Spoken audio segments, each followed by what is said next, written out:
this is Christina Barr, and you're watching Black Tea News.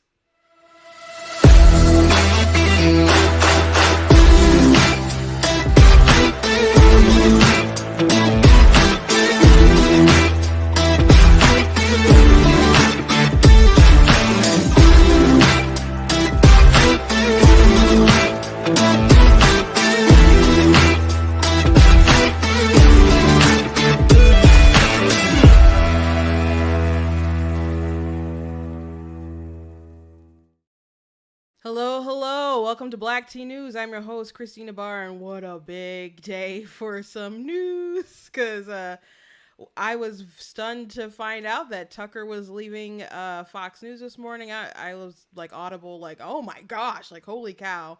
And then I guess CNN was like, oh, we got some nice little cover here.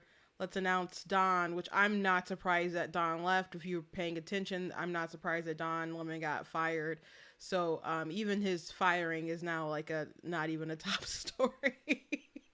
But it is still a pretty big story. So we'll talk about that as well as some other things. We talked last week about how Netflix, and I think maybe even the week before, how Netflix is doing a documentary on Cleopatra. So last week, the director put out an article in Variety defending Cleopatra being black, that choice for that. And it's still so nonsensical. And she's asking, like, what is wrong with people that they can't see it or they can't, like, fathom it or whatever. And I'm just like, maybe people are upset because it's just not true. There's that. And Joe Biden is allegedly supposed to announce this week that he's running for president. I don't know if he will or he won't. But he has people who are already, like, in the race. So we'll talk a bit about that. But before we jump into everything, I want to encourage you guys to go to blacktnews.com, check out different content on our website, different articles, etc. Please check out different merchandise and stuff that we have on the website. Like I wore this shirt like last week, and people really like it. Want to know where you can get it? You can get it on the website. The "I am not the victim you're looking for" shirt. So you guys can get that on the website. You guys can get Black Tea Mug at the website, so you can check out that and other stuff like the "My Money, My Business" shirt as well. People are like, "It's not your business." What? I'm like, are you asking for my taxpayer dollars? Because I kind of think that's important. It's when you're asking other people's money to be involved, you're definitely not into it's just your business territory. Also, my book, of course, God Blatantly Against Abortion, will be available in a few days. So very excited about that. So there'll be mass emails and other things abound. So when it drops, please go ahead and pick up a copy. Also, I will also be having another book out very soon as well. I am going to be at Motor City Comic Con for those who are in the Metro Detroit area or travel up for that convention. So I have 15 books that are published right now at this moment. And so most of them are fiction. So I'm about to release very soon a sequel to my werewolf book. So that I will have that at, or plan to have that at Motor City Comic Con. And very excited for all those other things. And also had a really nice interview last week. Mostly it was about my writing career and how I kind of fell into it. But we talked quite a bit about Super Kid and Super Kid 2, because that's what the book that the interviewer had read. And she really liked it, enjoyed it, and said it was a really good, middle grade children's book. And kids really like it. So if you got kids or grandkids that you're looking for something kind of wholesome, go ahead and pick that up for them. It's really like 8 to 12 is the age range. I've had kids as young as 6 pick it up. It just kind of depends how well they read or how much they love to read. But it's a chapter book, and like there's not a lot of pictures in it. But I did do the art for it myself though. So that's available if anyone is interested. So if you go to blackteeners.com and hit the merchandise button at the top, there's a banner that'll take you over to my book website, but you can just search my name, Christina L. Barr, on Amazon, and you can find all that stuff. And some of you have followed me on Amazon. I very much appreciate it. Some of you have gone ahead and purchased some books, so I really do appreciate that as well. Trying to help build that a parallel economy. I really do love to write. I'm wondering, and I'm curious, and I guess I'll maybe put this out on my YouTube, post a YouTube or something about it. But I do have another page. I haven't posted on my Ninja Dust page in a while, where I will talk about writing and other things like that. And I do want to like congregate people interested in that over to that YouTube channel and such. But if people are interested in me maybe doing like a breakdown and talking about that process on black tea, I that page on this page, I wouldn't mind doing that if that's something that interests people. I know a lot of people are interested in writing, between like they're interested in writing a book, how do you get it done, etc. So I don't mind sharing my knowledge. I don't mind sharing my story about how that kind of came to be, because I had to research a lot, learn a lot of things, and I appreciate everyone who shared knowledge. So I don't mind sharing knowledge on those things either. So if that's something that interests you guys, I'd be willing to do that as well. And like I said, I write a lot of different things, not just the political or spiritual books or whatever. I write a lot of just whatever comes to mind. I don't really limit my imagination. I just don't write like naughty books or anything like that. But yeah. So anyway, um, let's jump into it. Okay, so I do have a meme today. I know I didn't have a lot of memes last week, but I do have a meme. Those who you follow me know that I like to start off with a meme. So there's a Nancy Pelosi as the Wicked Witch, and she's leading an army of Ray Epps there. So he was people were talking about Ray Epps. Those of you who do not know, with January 6th, there was a certain person who was telling people to go to the Capitol and to be disruptive, and that person was not arrested, and people were very suspicious of him. So there's he texted a relative and said that he like orchestrated and stuff, and still like there was no charges on him. So last year? Ted Cruz had questioned the FBI if Ray Epps was ever an asset, and they said like they couldn't comment or whatever. So 60 Minutes the other day did a video about Ray Epps, and they told 60 Minutes that he wasn't an asset. So it's like, okay, why did you guys tell 60 Minutes that, but you couldn't be honest or say anything during like a Senate hearing? Is it because you're not afraid of what 60 Minutes can do to you, versus if you like say something and it's on the record and you like risk perjuring yourself or something like it? Because this isn't making a lot of sense. Why is the media like doing these pup pieces on him, and why aren't they? Why there's so many people who were like, people went after and were arrested, and he's actually on camera trying to encourage people to incite to do things, and they don't care. So it is a very fascinating story with Ray Epps, and the more they kind of deny stuff, the more people are kind of obsessed with it. And let me see, there was a really Adam Kingser. Let me see if I can find his tweet really quick, because he went after Thomas Massie about it. Because Thomas Massie said Ray Epps is the only person I've seen on video on January 5th and 6th urging and directing people to go to the Capitol, and text message. On January 6th, he bragged that he orchestrated it. Why do Democrats in the media portray him as a victim? So bizarre. And Adam came at Massey and was like, "Hey, this is someone who trusted you," and he's just like, "Trusted me to do what? Like, what are you even talking about?" So let me see if I can find the exact. Yeah, he said, "I hope he sues you. You have ruined a man's life who trusted you. You're a sick man." I don't know what Kinzinger means by that. Well, I'm looking at these tweets under it. Dave Rubin put a lot of clown symbols. And Thomas Massey's just like, this is just bizarre. Trusted me to do what? Like, who knows? Like, Adam is unhinged. I don't get him at all. But, interesting story there, with, Ray Epps. So I thought it was a good timely meme. I'm going to right, probably an article or something about it. But yeah, interesting stuff. Um, I don't think they'll ever quite kind of fess up to what is going on with there, and the secrecy has made it an eternal question that people are going to continue to ask. Um, Another thing going on, by the way, I don't know how much they're talking about in mainstream media. It doesn't seem like it's really being talked a lot about, but we just you like abandoned another embassy in like Sudan, by the way.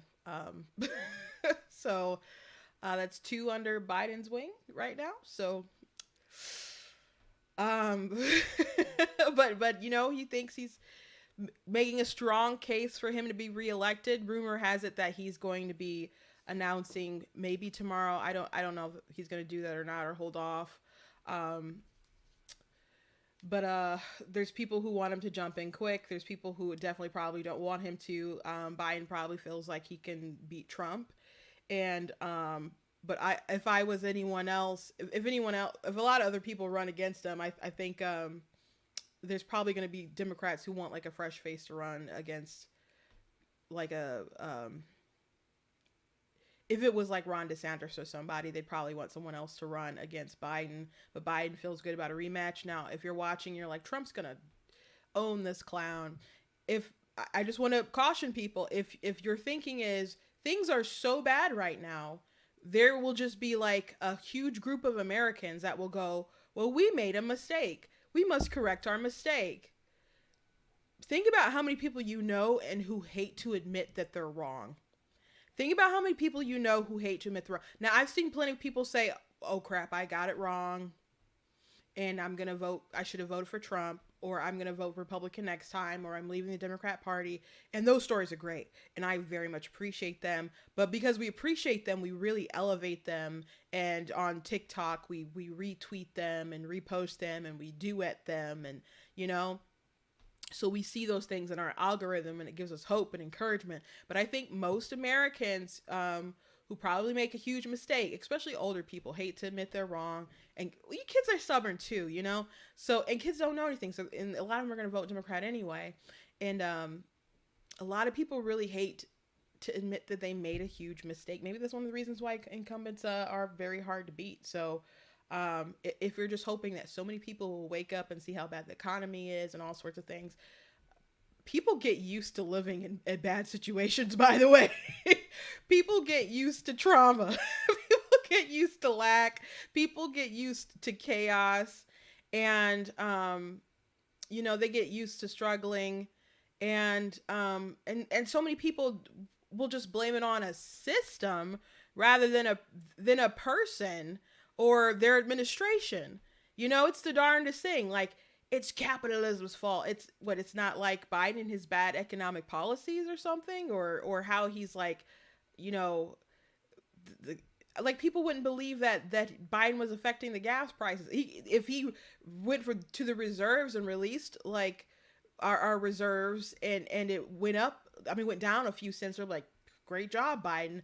But if Biden is saying, oh, you know, well, we'll need gasoline for like petroleum for like at least 5-10 years, you know, but he wants to get rid of it afterwards, that's not building confidence in these people. And when like folks in the industry release like a list of things they could do to bring down the price of oil, and he doesn't care, all those things affect our prices.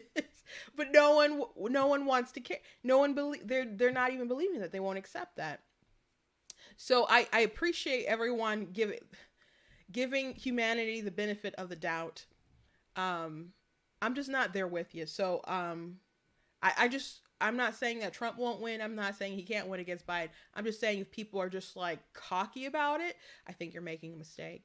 I think you're making a big mistake if you think that all these sudden people are going to switch. And then I'm also concerned by how many unhinged independents just have a unadulterated hatred for Trump that is just in a lot of cases the amount is unjustifiable. We talked about when Trump was indicted, how many people, there was a poll, I don't remember exact numbers, but it was alarming, how many independents believed that he was being targeted for political reasons. So they don't believe that the charges are legit. right? These recent charges that he was indicted for. They don't believe they're legit. They believe it's a political witch hunt.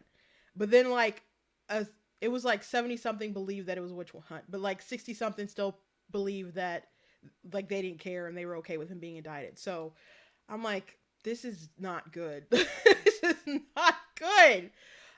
So there has to be like a lot of education, or re-education or unwinding of a lot of people's minds and hearts about what they believe with Trump.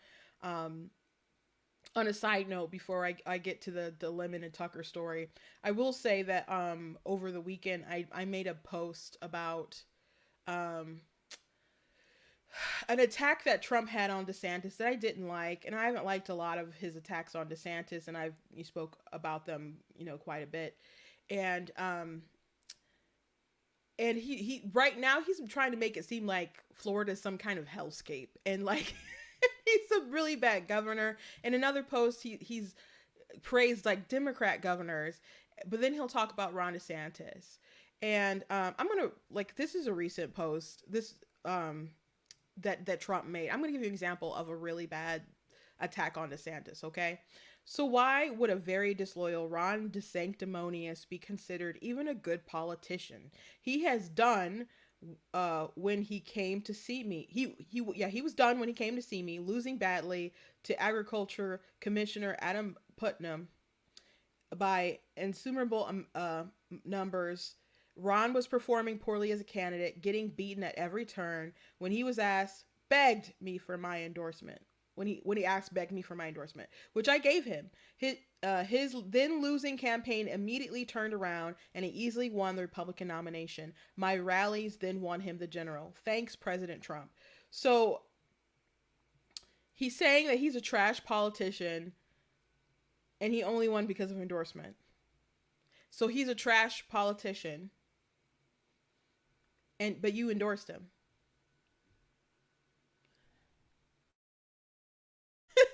This isn't a good. I don't understand this.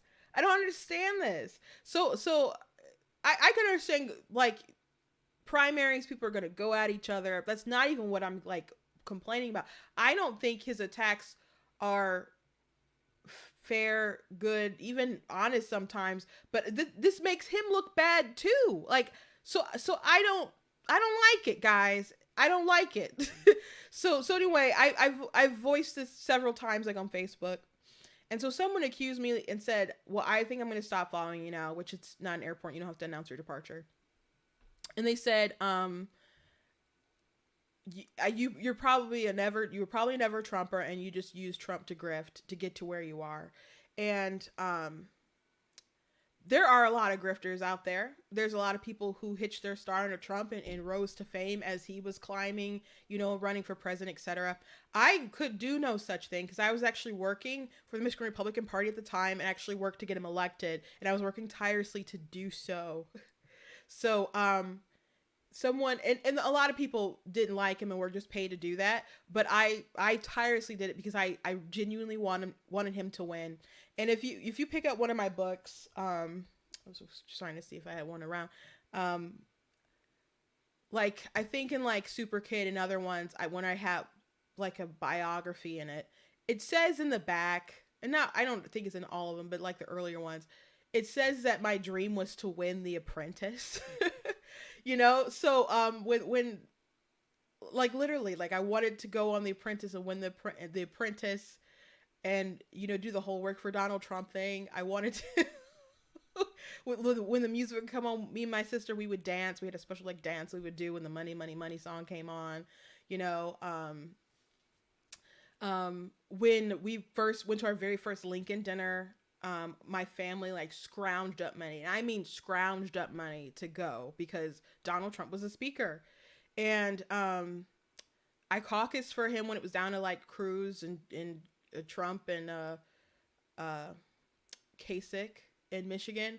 So I worked really hard. So anyone saying that was like I'm like, one, you just don't know me, and so I think you're just people like that are sick of it if they just have to like jump to that conclusion. If I'm making a point that you don't like, like you're just gonna accuse me of being like a dishonest liar like the whole time, pretending to be someone I'm not.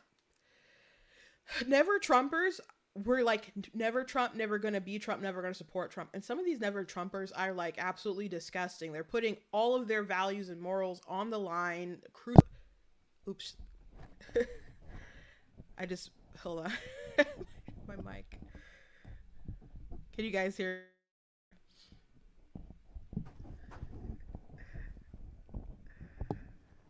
I think you guys can maybe hear me a little bit. Let's not tell my microphone.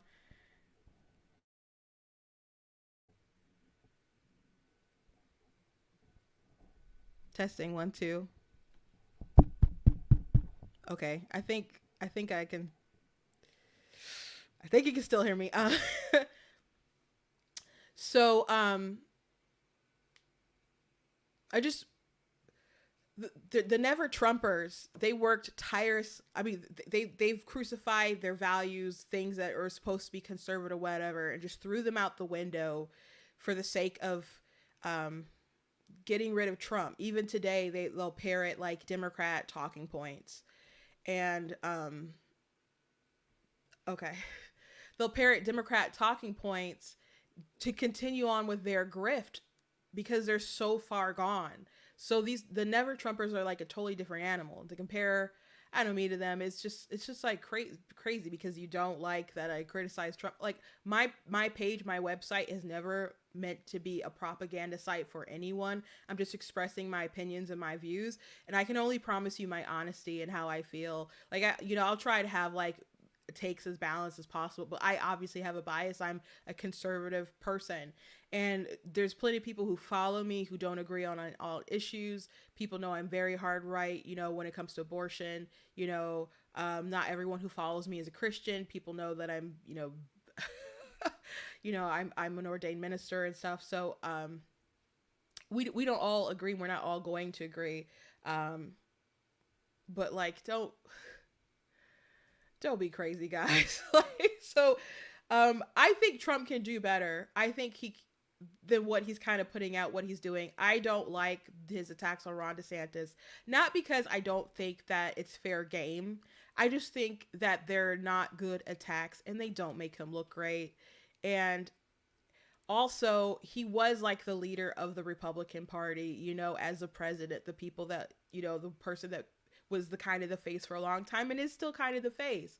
So I didn't like during midterms, right before midterms, that he immediately like started attacking Ron. I didn't like right before the election. Like, I want people to think about the greater good of the actual party as well. So that's one of the main reasons why I was so upset with Mitt Romney when he started attacking Trump. In 2016 and did the whole like Trump whine and was dissing all his subsidiaries. I didn't like that, because I'm like, dude, you were just the presidential nominee, and now you want to, if this is who people pick, like this is who you want to derail. Like now, you don't have to have team party loyalty, but if you're like in the team, like it is a team sport. Politics is a team sport. You don't have to be in the team, but if you're in the team, you got to support the team. It's just how it is. So, I don't coddle him. Like, he can do better. He could do better. He could be more constructive with his attacks. And to me, it makes, he's not giving that same kind of alpha energy that he had in 2016. He looks like, like a wounded animal going down, even though he's like up in the polls that we're seeing. But I wonder if there's other polling that maybe I don't have, that you don't have, that they have, that's making him like attack like this. I don't think it's all like him being annoyed, so he's going after him harder than he's going after other people. So I just think he could do better. But again, I voted for the guy twice. I worked very hard to get him elected. I wish he was the president right now. But he's not. And there's going to be primary. He's going to be challenged. So that's what it is. And I think maybe it's probably good to have a good open primary, but I just hope when this is all over that we can all come together and focus on trying to get the country back into a better place. And because that's what's most important is that we try to undo a lot this damage that's been done. Um, so whoever can beat, the crazy radical Democrats, because they are crazy radical, um, right now. So, on a side note, John F. Kennedy Jr. did announce that he was going to run for president. So Biden does have a challenger if he is running. So I think that's an interesting pick. I think that's someone that, I mean, people like kind of throw him off the, I don't know, throw him away because they see him as like a conspiracy vaccine kind of person, but he's saying a lot of things. I thought his video was very good. I don't have it on hand to show you guys, but he did tweet it out. Was very good, and that could have like wide appeal. But he's not someone that, even if Joe Biden wasn't running, that I think the DNC would allow him to have a fair kind of shot either. If Biden decides not to run for some reason, it's going to be like open field. I think Gavin Newsom desperately seems like he wants to be president. I think I still think Gretchen Whitmer's going to give it a go. She claims that she doesn't care about going to DC. She lied through. She's a liar. She wanted to be Biden's VP, so I don't believe her when she says she's not interested in going to DC. But she just won she just won re-election by a whopping numbers in a Midwestern state. She's a woman. I think she's checking a lot of boxes, and she's very radical. Very, very radical on all the things that Democrats want people to push right now. So, man, that'd be crazy if we had like a Whitmer versus like DeSantis or something like that. I don't know. I don't know. It's kind of wide open. If someone like Michelle Obama gets involved, though, that I don't know. People keep kind of bringing up her name. I think she'd be like a bit of a powerhouse, but I also don't see why she'd want to do it, because they are like, the Obamas are tied to Netflix making money in those kind of ways, and so I don't think she'd necessarily want to do it, and she definitely wouldn't get in the race unless they knew that she was going to win. And I don't think Obama is prepared for his wife to possibly lose an election. So I don't know about that. People keep mentioning her, but a lot of people do like Michelle. I don't like the Obamas. I don't like the Obamas. Anyway, let's move on. So the big news, Tucker leaving Fox. Tucker is out at Fox News, which that was the big thing this morning. I found out that I said, like Audible, like, oh my gosh. And we don't have much information. They just said it was mutual. I don't really watch a show religiously anymore. I'll catch like different clips when it comes on, but man, when Tucker first came on, I was watching it religiously. If I wasn't home, I would record it on the DVR and watch it later like it was serious. I'm like, Tucker's on. And so I actually met Tucker at the Trump's inauguration. So I was very excited, and he happened to be like right out of the bathroom when I got out the bathroom. There was like a crowd of people and stuff, so I just waited patiently, to take a photo and talk to him a little bit.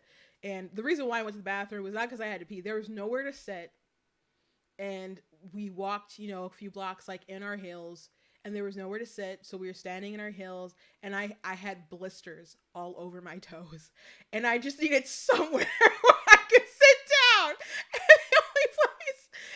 There was like a handicap section that had chairs, but you can't take up the handicap seats. So I went to the bathroom just so I could sit down for a second, and like literally had blisters all over my toes, and on my feet, because it was just rough. So anyway, when I relieved my feet for like a little bit, I walked out the bathroom, and there was a couple people taking pictures with Tucker, so I got to talk to him a little bit and stuff. So it was cool. He was cool. He was very nice. But yeah, and that was at the height of my like, oh my gosh, Tucker Carlson. And so he's a talented guy. I really like to shtick, especially when it first started. But he's by far like their biggest person on Fox. So this is very interesting for Fox. Not good for Fox, I would think. People are saying that Tucker will go on and do, whatever, and find great success. I think so too. I don't know if it's going to be like the same numbers that he's kind of getting with Fox. Though I don't know, Pac. It's kind of like people are comparing it to Bill O'Reilly. Like when Bill O'Reilly left, he's obviously not getting the same kind of like viewership and eyeballs that he had on Fox, and he was like the prime time like person before. But Tucker's different, and how we consume news and information is different. People are really into podcasting and other things like that. So I think whatever he kind of transfers to do will be he'll figure it out. He'll figure it out, I think.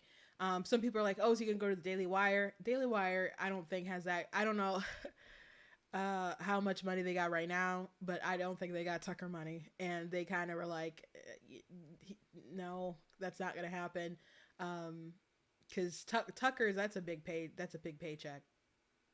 So I don't think they're there for Tucker have those kind of numbers, but Tucker is someone who could like go and do his own thing. So we'll see where he lands and what he does.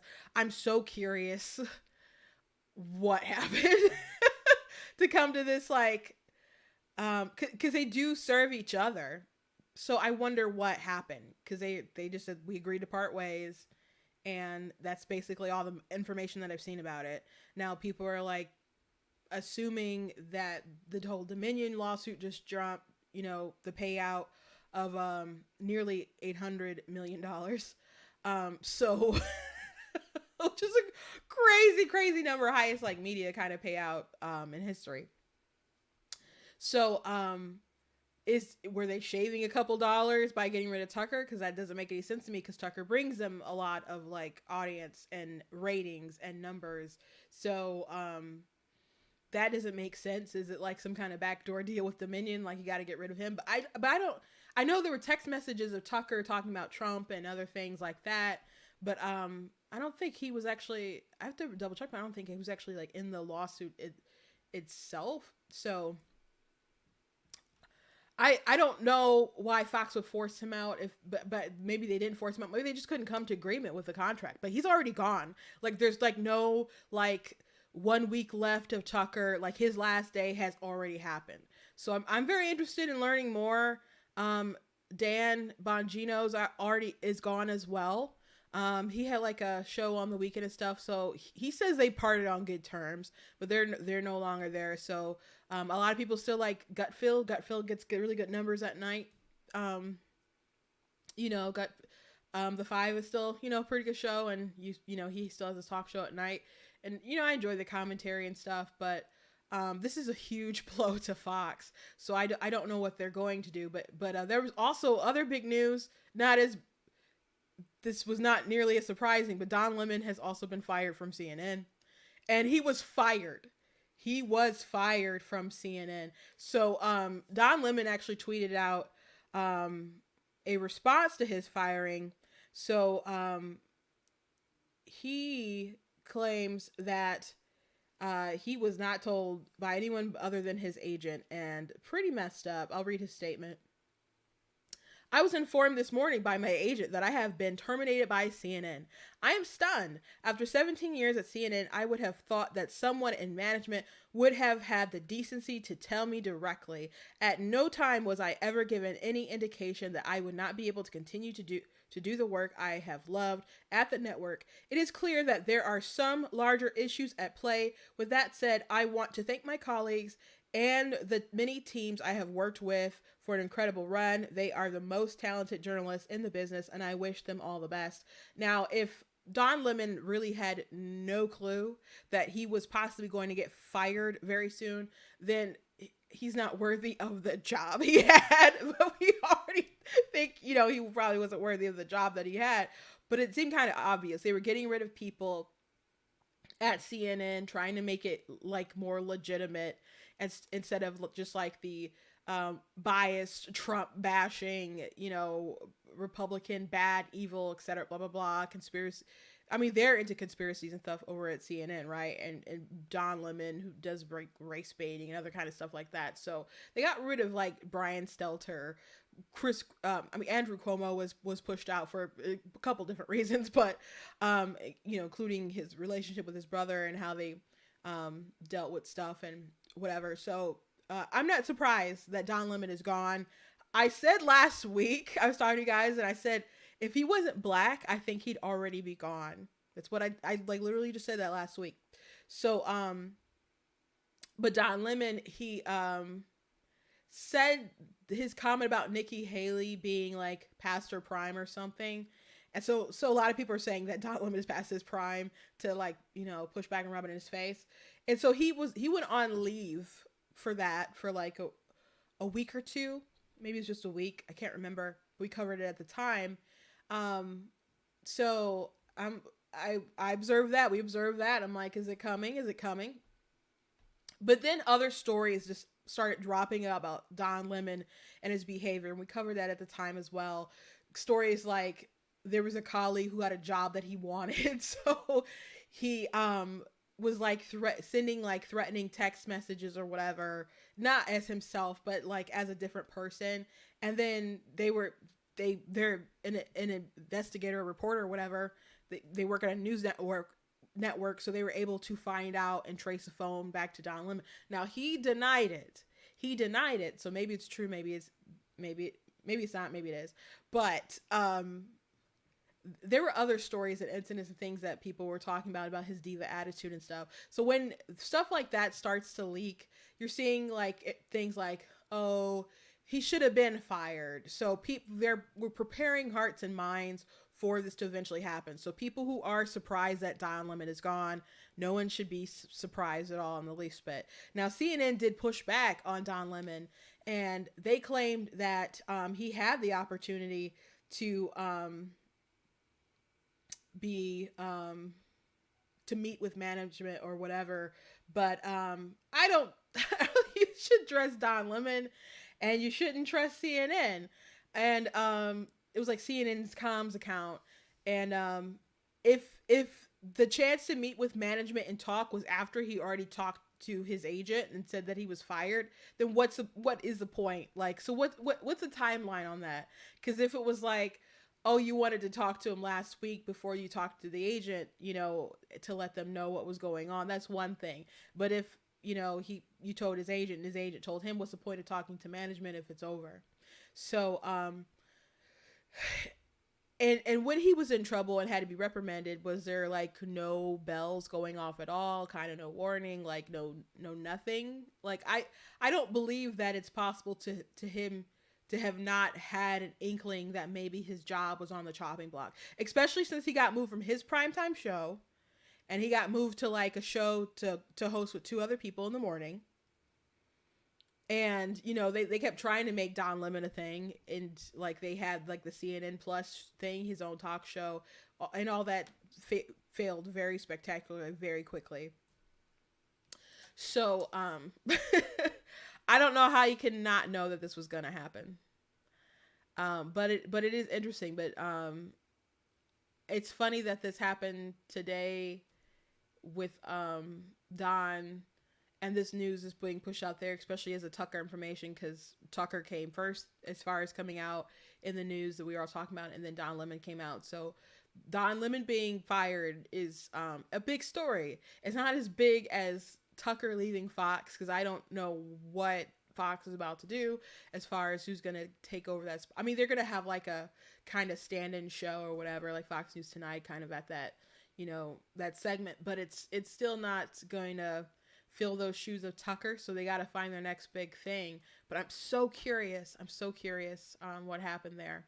But CNN is trying to look more legit and credible, and they had to take another scalp for that to happen. Again, I'm not surprised. It probably would have happened sooner, but he is their black guy. Not that there aren't other black people there, but he's their blackface. Not blackface like, the disrespectful blackface thing, but literally their black face. at the network. So interesting stuff. Moving on. Um, you guys know that there's Netflix is doing like a Black Cleopatra, right? So people have spoken out against it because Cleopatra is not black. And so we talked about that last week a bit. So a lot of people have talked about it. There's a ton of TikTok videos about it at least, but like on Facebook and Twitter and other stuff, people have talked about it. So this is one of the videos that popped up on TikTok that I saw. That was really good. So I wanted to share this before I get into the director's take on why she's defending it. This, Cleopatra the Seventh is probably the least racially ambiguous figure of all of ancient history. I mean, she was born into the most infamously inbred royal family of all time, the Ptolemies. We can easily trace her ancestry back to one of the generals of Alexander the Great, who were Macedonian, the northernmost Greeks, so if anything, they were even fairer skinned than other Greeks. And furthermore, the Ptolemies infamously didn't mix with the local Egyptians, to the point where they didn't even bother to learn the native language for 300 years until Cleopatra came along. And by the most unlikely chance, they did copulate with a native Egyptian at some point, especially in the north at Alexandria, where they founded a very Hellenistic city. The locals were quite fair-skinned too, very far removed from the sub-Saharan person that we see here. To make it even worse, the Macedonians were also colonizers of Egypt. So this is like making a documentary on colonial Congo and casting the evil King Leopold as a sub-Saharan African. Actually, it's even worse than that because native Egyptians aren't sub-Saharan, as we've already established. So it's like casting a Native American as King Leopold. Just utterly absurd. What makes me really angry about this is every time something like this happens, we are taking away an opportunity to tell a real black story from real black history. Why can't we have a Netflix documentary on the Kush who defeated a Roman garrison and decapitated a statue of Caesar Augustus? That would be an amazing scene. Or how about we tell the story of the last stand of the Songhai, the last great empire of West Africa, where they sent a stampede of 1,000 cattle against the musket-armed Arab Moroccan invaders. Now, that's something I would watch. But I could be wrong. If you think that this Cleopatra documentary is a good idea, leave your best argument in the comments. Thanks for watching. So, lots of videos like that. And I've played other ones like, last week, including from, Egyptians who are, or Greeks who were very upset about it. Both are upset about it. So, the director, Tina Garavi, she wrote an article in Variety defending it, and said, "What bothers you so much about a black Cleopatra?"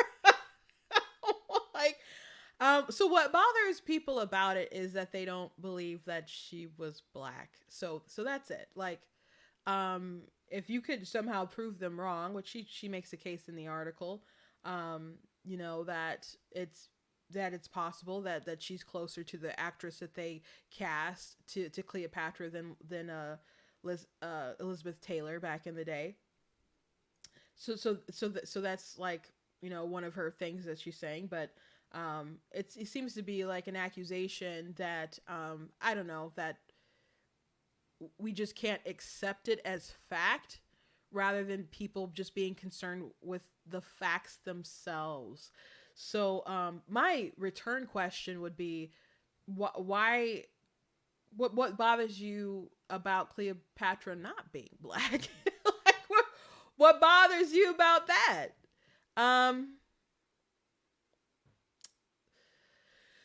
It's really weird how desperate people are to appropriate culture and history and like palette swap.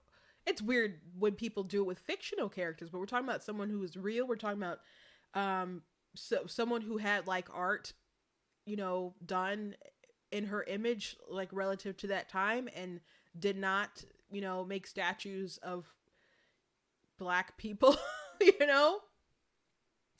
What is it that you can't accept about them being who they are that you have to remake them with brown skin? Because you could still admire different people of different races and ethnicities, etc., and them not be your skin shade. Like, getting back into fiction and stuff, I'm like, people and I mentioned this before, but people like Spider-Man because they related to Peter Parker when he started as Spider-Man. He was a young kid, he had bills and a job and girl trouble and all these things like that made him very grounded, very rooted in real life, that people can't relate to being Iron Man. Like, maybe there's some things people can relate to him, but like people like Iron Man for the escapism. They like the robot suits, they like the cars, they like the his fancy house and stuff, the plane with the inappropriate things that happened on it, like,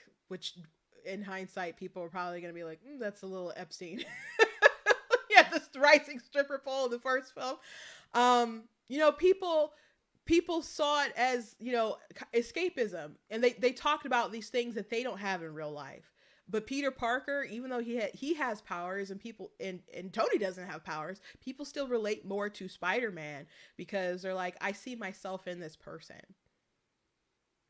So and people could say that regardless of whatever skin color they are. But we obsess with skin color as if it's some kind of virtue all in itself, as if that's what makes a person important, and it doesn't. there's no merit in it. It's just who we are. It's just the melanin in our skin. It's just our heritage.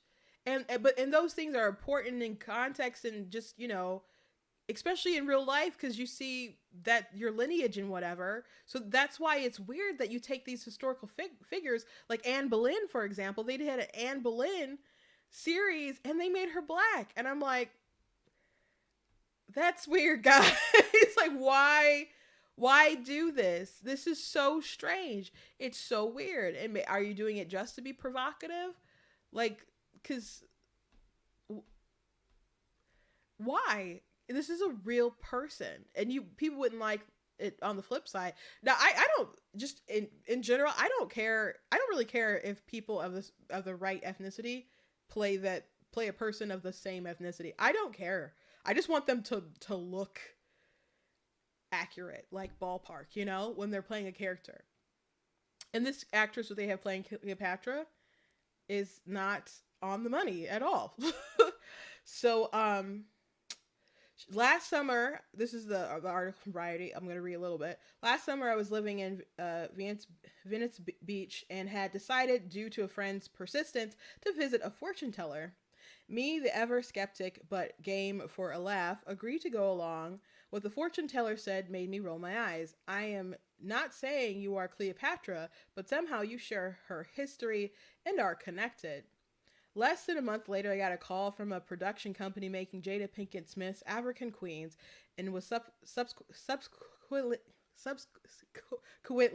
you guys know what I'm trying to say, hired to direct 4 episodes of a drama documentary on the life of the controversial leader. The joke was on me. So, I don't know. I wouldn't be playing with there's always a chance that the fortune teller kind of knew that. That someone's playing a game on them. But I would be messing with fortune tellers. That's demons. Anyway, I remember as a kid seeing Elizabeth Taylor play Cleopatra. I was captivated, but even then I felt the image was not right. Was her skin really that white? With this new production, could I find answers about Cleopatra's heritage and release her from the stranglehold that Hollywood has placed her on her image? So what was not right about it for you? Like, did you know this history prior? Or did you just not want to imagine her as, a lighter, fair-skinned person? And so she goes on how, she's born in Iran. She's a Persian woman, and Cleopatra has been attributed at one time or another to Greeks. Like, Because she is. Macedonians and the Persians. The known facts are that her Macedonian Greek family, the to to her lineage intermarried with the West Asian um, dynasty had been in Egypt for 300 years. Cleopatra was 8 generations away from her ancestors, making the chance of her being white somewhat unlikely. After 300 years, surely we can say safely that Cleopatra was Egyptian. She's no more Greek or Macedonian than Rita Wilson or Jennifer Aniston. Both are 1 generation from Greece. And she says during the research, she realized what a political act it would be to see Cleopatra portrayed by a black actress, which I'm certain that is for political reasons. For me, the idea that people had gotten it so incredibly wrong before, historically, from Theda Bara to Monica Busili, and recently with Angela Jolie and Gal Gadot in the running to play her, meant we had to get it even more right. The hunt was on to find the right performer to bring Cleopatra in the 21st century. Why shouldn't Cleopatra be a melanated sister? And why do some people need Cleopatra to be white? Her proximity to whiteness seems to give her value, and some Egyptians, it seems to really matter. Maybe it really matters to them because they want it to be accurate. Like, and when they say proximity to whiteness, whiteness is like that's people use that like a political term. After much hand-wringing and countless auditions, we found Adele James, an actor who could convey not only Cleopatra's beauty, but also her strength. What the historians can confirm is that it is more likely that Cleopatra looked like Adele than Elizabeth Taylor ever did. No. There's statues of Cleopatra. It's not true. As production got nearer, I realized the magnitude and political nature of this job. It was important to get things right, but also to find a way of telling the story with humanism and nuance. The last thing we needed was another Cleopatra divorced from her womanhood and the power only sexualized. The HBO series Rome portrayed one of the most intelligent, sophisticated, and powerful women in the world as a sleazy, dissipated drug addict, yet Egypt didn't seem to mind. Where was the outrage then? But portraying her as black? Well, perhaps it's not just that I've directed a series that portrays Cleopatra as black, but that I have asked Egyptians to see themselves as Africans, and that they are furious at me for that, and I'm okay with this. While shooting, I became the target of a huge online hate campaign. Egyptians accused me of blackwashing and stealing their history. Some threatened to ruin my career, which I wanted to tell them was laughable. I was ruining it very well myself. Thank you very much. No amount of reasoning or reminders that Arab invasions had not yet happened in Cleopatra's age seemed to stem the tide of ridiculous comments. Amir, in his bedroom in Cairo, wrote to me, earnestly appeal that Cleopatra was Greek. Oh Lord, why would that be a good thing to you, Amir? You're Egyptian. So was Cleopatra black? We don't know for sure, but we can be certain she wasn't white like Elizabeth Taylor. We need to have a conversation with ourselves about our colorism and the internalized white supremacy that Hollywood has indoctrinated us with. Most of all, we need to realize that Cleopatra's story is less about her than it is about who we are. So why is Cleopatra's story less about her and more about who we are? That doesn't make any sense to me. It's almost, but I agree that it's obvious she feels that way. I agree it's obvious that she feels that way. It's almost as if we don't realize that misogyny still has less effect on us today. We still need to liberate our imaginations and boldly claim a world in which we can explore our historical figures without fearing the complexity that comes with our depiction. I am proud to stand with Queen Cleopatra and reimagine Cleopatra and the team that I made. With this, we reimagine a world of 2,000 years ago where once there was an exceptional woman who ruled. I would like to draw a direct line from her to the woman of Egypt who rose up in the Arab uprisings, to my Persian sisters who are today rebelling against a brutal regime. Never before has it been important to have women leaders, white or black. I don't think, does it matter if they're black or white? Because so why are you tripping about Cleopatra? So again, so there's so much like motive attributed within this piece when she already said that Cleopatra's story is not about her, it's about us. And I believe that she feels that way, and that's why she's making this woman black and has a black actress. And there's different shades between like Elizabeth Taylor, even if you don't think she was Elizabeth Taylor's skin tone. Why would she be this person who she cast? Like, even if you want to be like, well, Egyptians are African, it's still not sub-Sahara kind of African. Just because you're from Africa doesn't mean that you're dark skinned. You know? So what is it about the need for people to be black so badly when there's other stories that you could tell about, you know, people who are darker skinned? Why do you need Cleopatra to be black? Why did they need Anne Boleyn to be black? Because she's certainly not black. There's no question about that. There's no question about that. So I mean, people are like, oh, but her ancestors lived in Egypt and they, okay, but you know, they were inbred. They didn't even really learn the language or anything like that. Like, and again, there's like portraits or sculptures and stuff of Cleopatra, and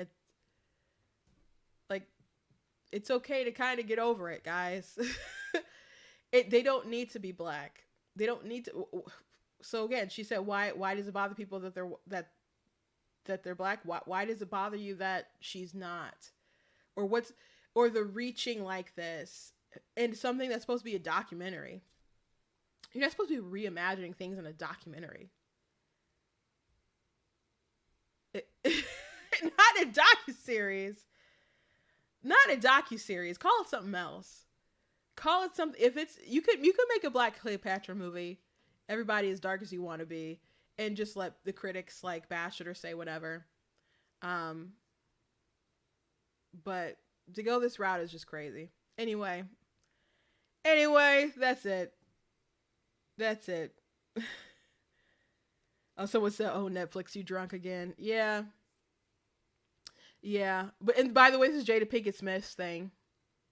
Jada Pinkett Smith, who was like hashtag Oscars so white. You guys remember that? Upset because Will Smith didn't get nominated. What did he get nominated that year for, or didn't get nominated for? Was that Concussion? Was it Concussion that came out that year where they were hashtag Oscars so white, and she was upset that, you know, Will wasn't nominated. And Chris Rock, I think, hosted that year or something. I'm